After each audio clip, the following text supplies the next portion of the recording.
All right then, so I've got a few things on the table in front of me.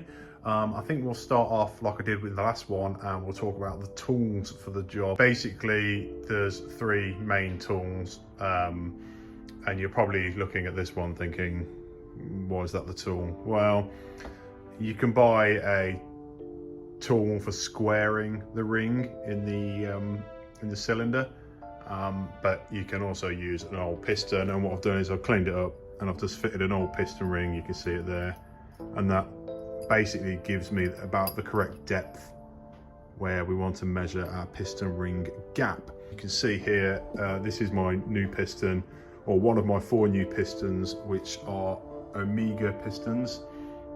You can see the reference there, and these are 87.5 millimeters, and they're designed for a 12.5 to 1 compression ratio. Tool number 1 is a piston ring squarer, but there is a predefined distance into the piston, into the cylinder, that you need to put the piston rings when you measure the gap. It's about 25 millimeters. This is a little bit short. I think it comes up at about 20 millimeters from the crown of the piston to the piston ring. Close enough. The other thing you need to measure the piston ring gap is a set of feeler gauges. And finally, you need some kind of filing device. So you'll see here, this is I can actually tell you exactly what that is. I've got the box for it, if anyone's interested. This is one of these Proform engine building tool. Affordable ring grinding. Nice.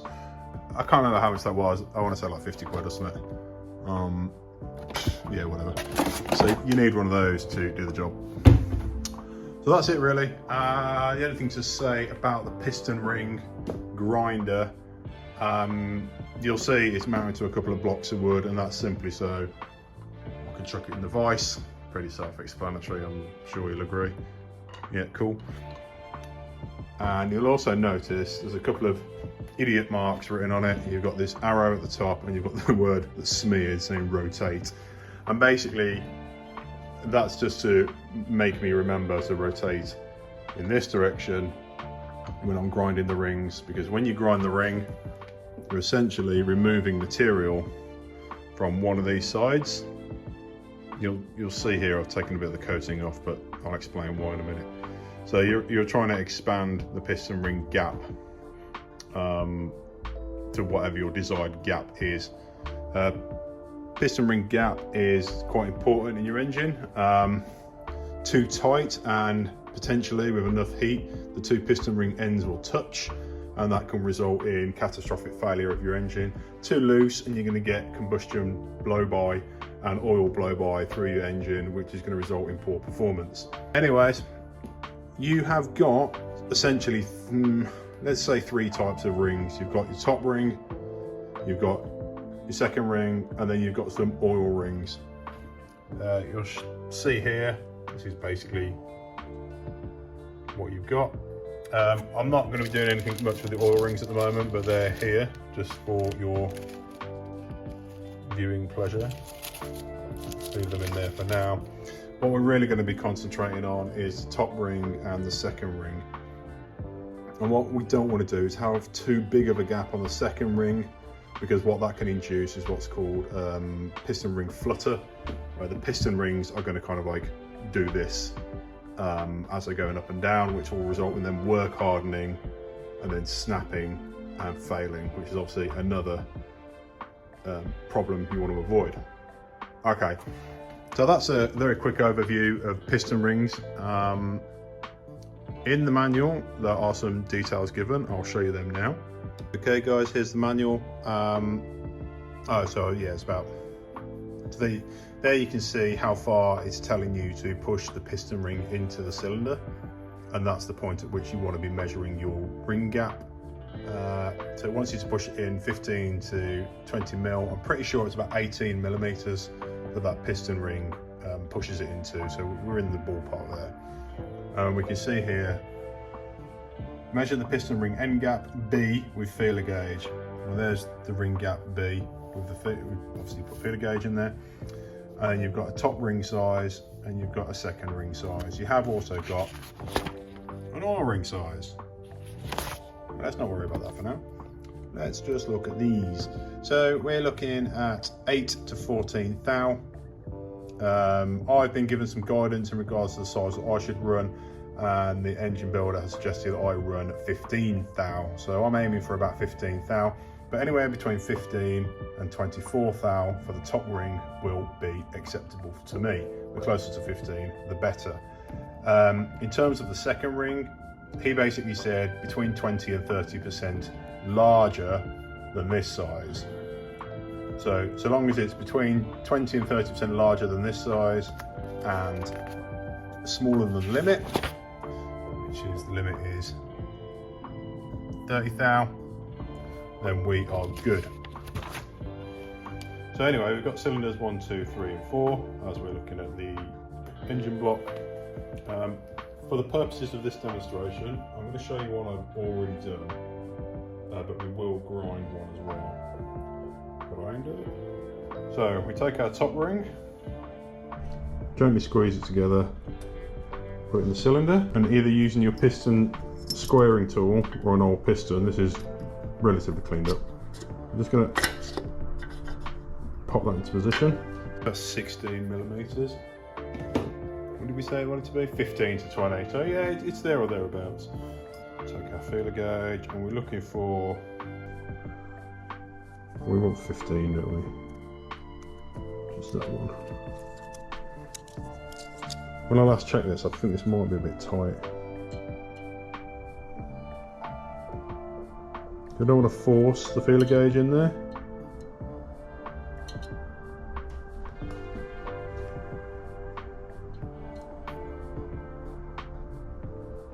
There's a bit more resistance there than I would have liked. So I think this does need filing a little bit more.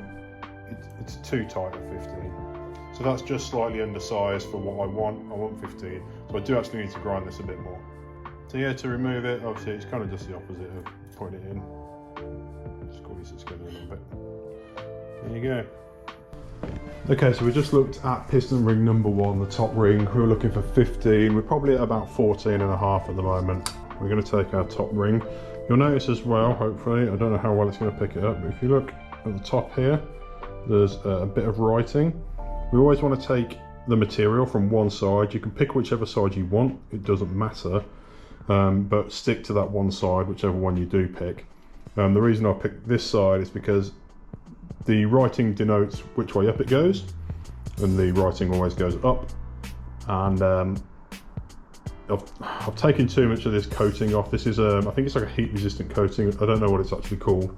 That's my bad. So essentially what we want to do is we want to remove 1 thou of material off this ring. Hopefully you can see. I don't know how well it's going to come out. So we position the ring into the grinder. And what we want to do is, as the arrow suggests, we want to rotate the wheel counterclockwise, and that, if it creates any burr, the burr will be on the inside, not the outside, as I explained earlier on. So I haven't done this for a while, so you'll have to excuse me.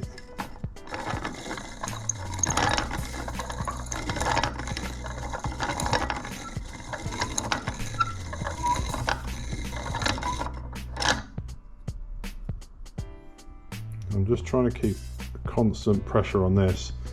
You don't want to let the ring jump.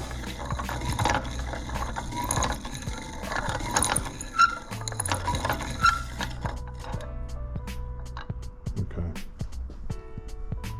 This is going to be nigh impossible to show you, but I could feel a slight lip on there. Maybe you can see it, maybe not. But what we want to do is remove that burr. I can feel it. It hasn't left any burr on the outside, it's just on the inside here. We need to remove that. Some people use files. I've been advised to use a bit of this. It's not the easiest thing to do, I'm not gonna lie. We don't want to twist the ring or damage it in any way.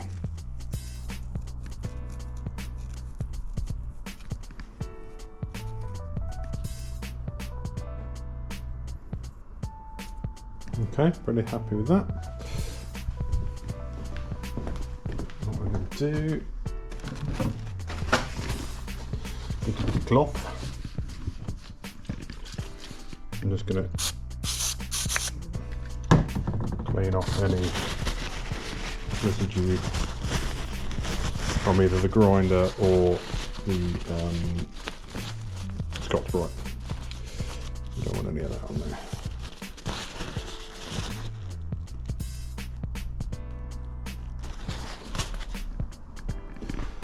Okay, and we repeat the process basically.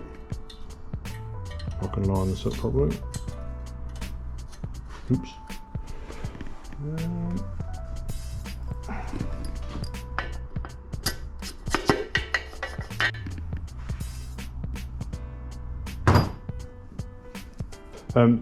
So I was just demonstrating that, you know, I didn't put many turns on that. There wasn't loads of weight on it, but now we can get 15 will go in.